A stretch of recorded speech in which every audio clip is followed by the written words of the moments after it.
Mis hermanos y amigos, Dios les bendiga. En esta oportunidad vamos a iniciar una nueva unidad en la cual estaremos revisando estudios sobre las cartas universales o generales e iniciaremos con la primera carta universal del apóstol Pedro. Yo quiero hacer una breve introducción antes de pasar a la clase del día de hoy, que corresponde a la número 14 de nuestro material de escuela bíblica.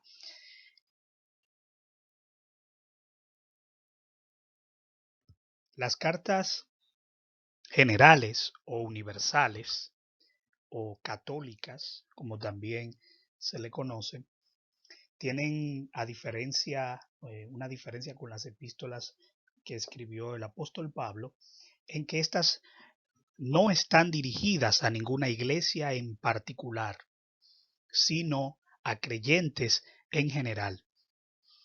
Si contrastamos, por ejemplo, alguna de las epístolas escritas por Pablo a los Gálatas, a los Efesios, a los Corintios, en estas no vamos a encontrar esta nomenclatura, esta denominación, puesto que no van dirigidas a una iglesia en particular por lo general.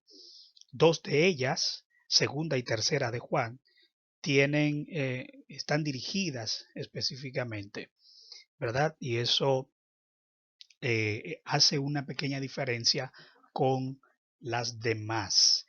Pero en el sentido general, estas cartas o epístolas se caracterizan porque no están dirigidas en particular a una iglesia, sino que son dirigidas a toda la comunidad cristiana.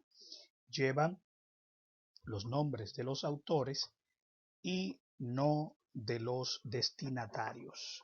El nombre de los autores y no de los destinatarios. Esta es una diferencia que podemos observar. Aquí en el recuadro blanco de la derecha de la diapositiva podemos ver las cartas consideradas como generales o universales, ¿verdad? Que son algunas de las que estaremos revisando a partir de este momento, de este estudio. Estaremos revisando estas cartas.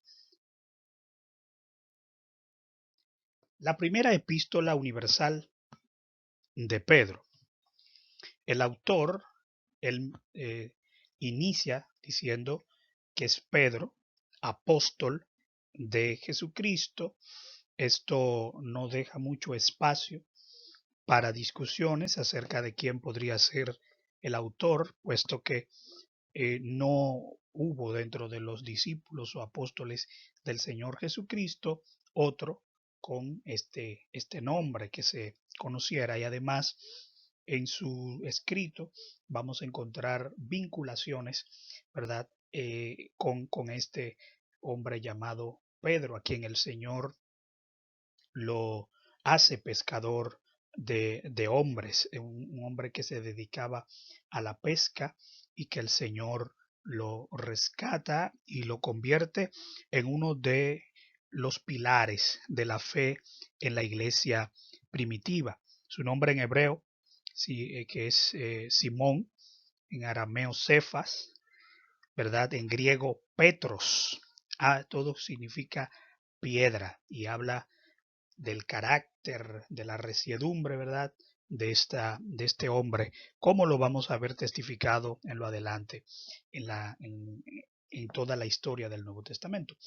Los destinatarios, dice, son los expatriados de la dispersión en el Ponto, Galacia, Capadocia, Asia y Bitinia. Son los destinatarios.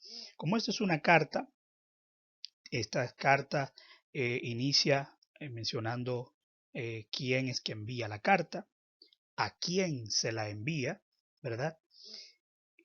Y luego hace una pequeña introducción. del tema o los temas que va a tratar. En este mapa podemos observar las distintas áreas a las que se refirió el apóstol cuando hablaba a quienes iba dirigida su carta. Ponto, Capadocia, Bitinia, ¿verdad? Todas esas áreas las vemos acá en el mapa, una gran extensión de territorio que probablemente él no llegó a conocer en su totalidad todos esos lugares. Sin embargo, sus escritos tuvieron influencia en estos lugares. Aquí hay otro mapa. Podemos observar parte, ¿verdad?, de esos lugares que se menciona: Asia, Bitinia, Ponto, Capadocia, en esta carta, como destinatarios, personas que estaban en esos lugares, esparcidos, expatriados.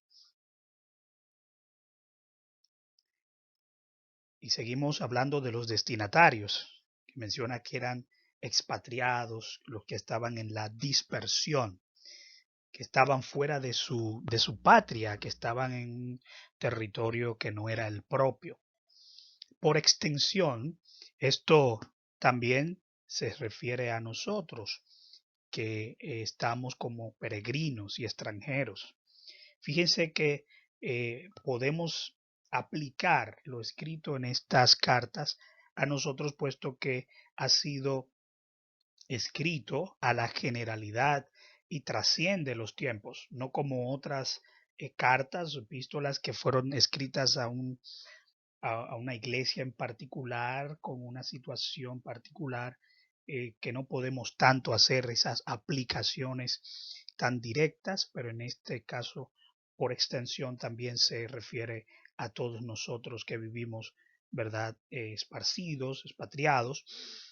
Como dice un autor, Robertson, el cielo es la patria y estamos en este mundo por un poco de tiempo.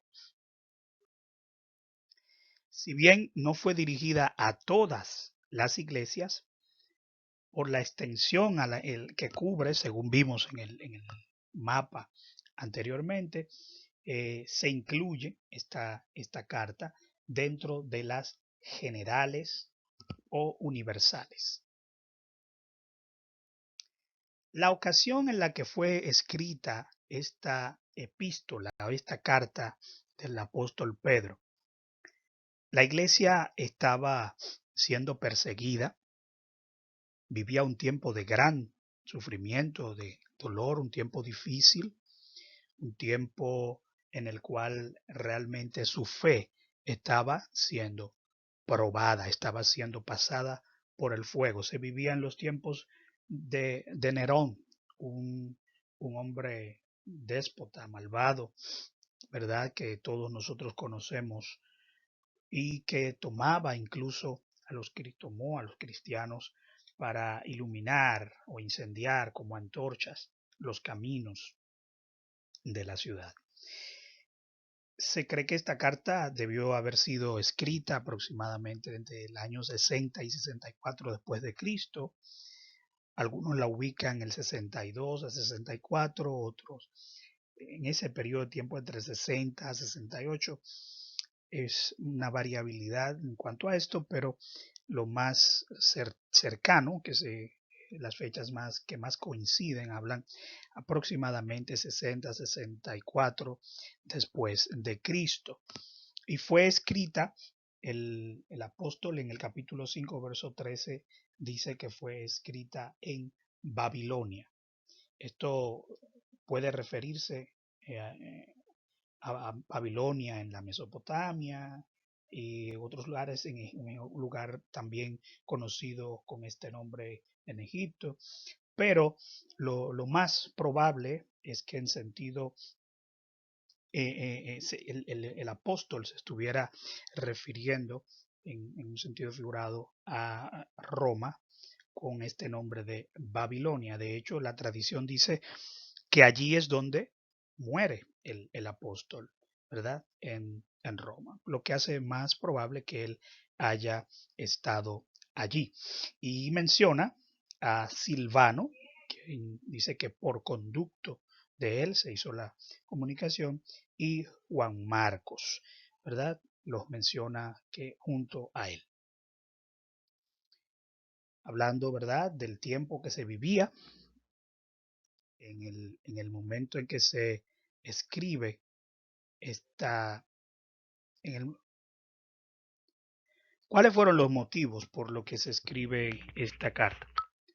Pues para animar a los creyentes a estar firmes durante el sufrimiento y exhortarles a la santidad.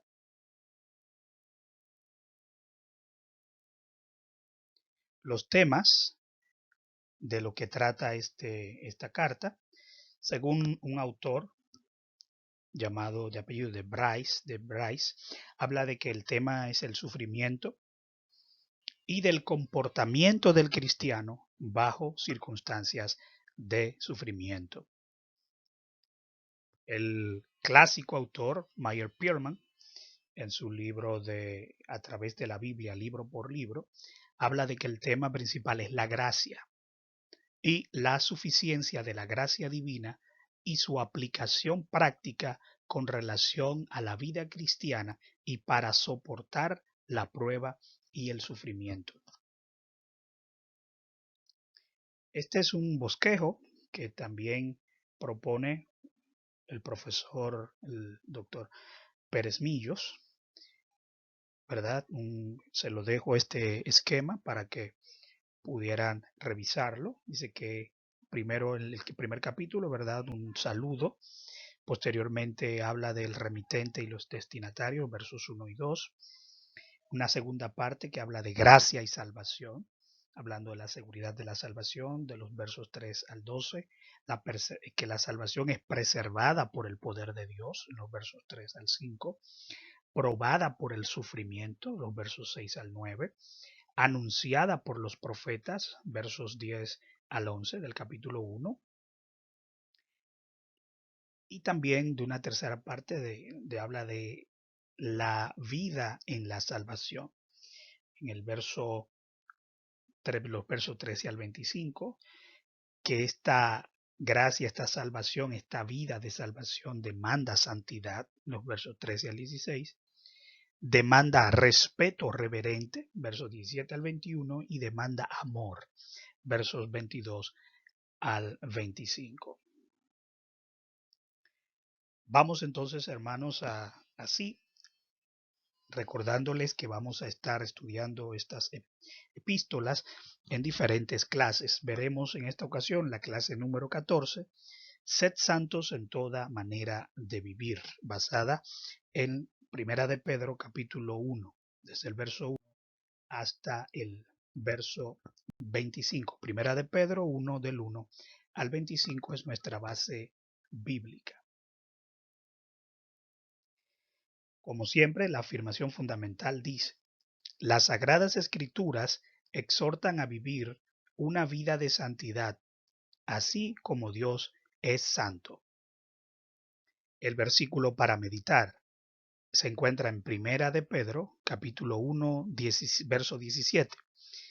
Y si invocáis por Padre a aquel que sin acepción de personas juzga según la obra de cada uno, conducíos en temor todo el tiempo de vuestra peregrinación.